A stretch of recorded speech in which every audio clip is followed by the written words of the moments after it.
시뻘건 화염에 건물이 휩싸였고 시커먼 연기가 하늘로 솟구칩니다.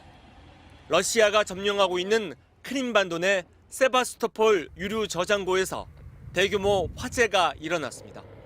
러시아 측은 우크라이나의 드론 공격을 받았다고 주장했습니다. Ранним утром состоялась атака по предварительной, опять же, версии беспилотных летательных аппаратов.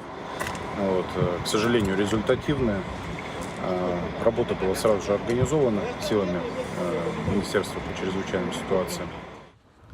우크라이나는 뒤늦게 유류 저장고를 공격했다고 인정했습니다. 대규모 공세를 앞두고 준비된 것이라고 주장했습니다.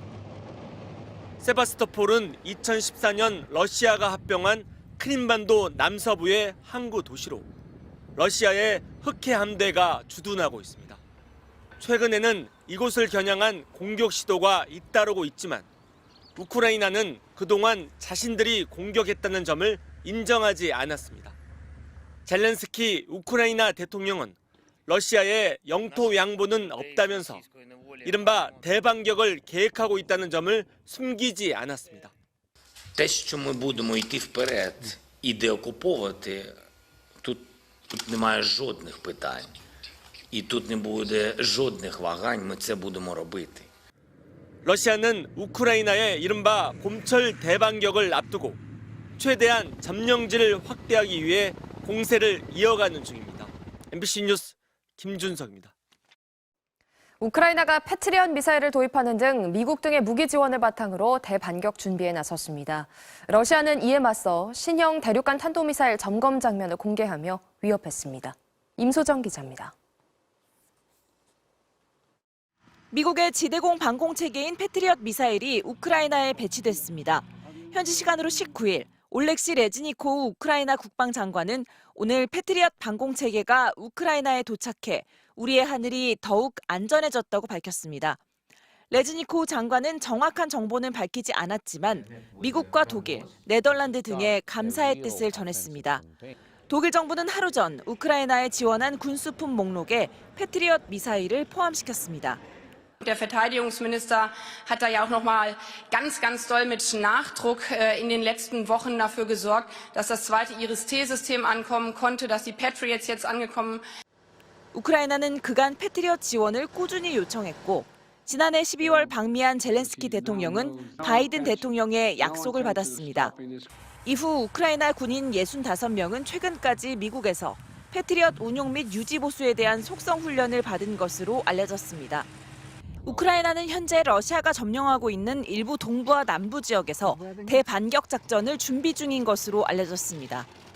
러시아는 신형 대륙간 탄도미사일 야르스 점검 장면을 공개하며 위협에 나섰습니다.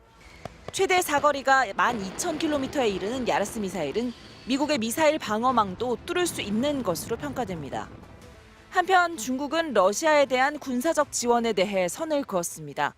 중국 상무부는 중국산 무인기를 러시아군이 우크라이나 전장에서 사용했다는 뉴욕타임스 보도에 대해 미국이 근거 없는 허위 정보를 유포해 중국 기업에 먹칠을 하고 있다고 비판했습니다.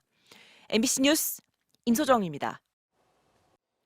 러시아 곳곳이 밤새 드론 공습을 받아서 피해를 입었습니다. 우크라이나 전쟁 이후 처음으로 수도인 모스크바 인근까지 뚫렸는데요. 러시아는 공격의 배후로 우크라이나를 지목했지만 우크라이나는 아직 입장을 내놓지 않고 있습니다. 윤성철 기자가 전해드리겠습니다. 러시아 본토 크라스노다르의 밤하늘에 느닷없이 드론 2대가 나타났습니다. 아슬아슬하게 건물 위를 저공 비행하더니 거대한 폭발음이 연이어 들립니다. 드론의 공습으로 유류 저장 시설에서는 시뻘건 화염이 잇따라 치솟았습니다. 러시아 수도 모스크바에서 불과 100km가량 떨어진 콜롬나에서도 드론이 목격됐습니다. 드론이 주유소를 살짝 비켜나 떨어지면서 인명피해는 없었지만 크렘린궁 코앞이 뚫릴 때까지 무방비였습니다. 우크라이나 국경과 인접한 벨고로드에서는 주민들이 놀라 대피하기도 했습니다. 러시아 본토가 직접 공습을 받은 건 대략 2달 만입니다. У этого изделия еще работал двигатель, моторчик. Поэтому был ли это моторчик или еще что-то иное, мы не стали вникать в супругу. 러시아 제2의 도시 샹트페테르부르크에서도 한바탕 소동이 빚어졌습니다. 상공에서 미확인 물체가 확인돼 항공기 운항이 전면 중단되고 전투기까지 출격한 겁니다. 라디오와 TV 채널까지 누군가에 의해 해킹되면서 가짜 공습 경보까지 잇따라 송출됐습니다. Внимание! Внимание! Объявляется воздушная тревога. 러시아 국방부는 우크라이나가 드론으로 민간 기반 시설을 공격했다며 인명피해는 없다는 성명을 발표했습니다. 우크라이나는 드론 공격에 대한 입장을 아직 내놓지 않고 있습니다. 우크라이나는 최근 동부전선의 요충지 바흐무트 전투에서 점점 수세에 몰리고 있는 상황입니다. 이 때문에 이번 공격은 우크라이나가 군과 국민들의 사기를 높이기 위해 러시아 본토 깊숙한 곳까지 겨냥할 능력이 있음을 과시한 것이라는 풀이가 나오고 있습니다. MBC 뉴스 윤성철입니다.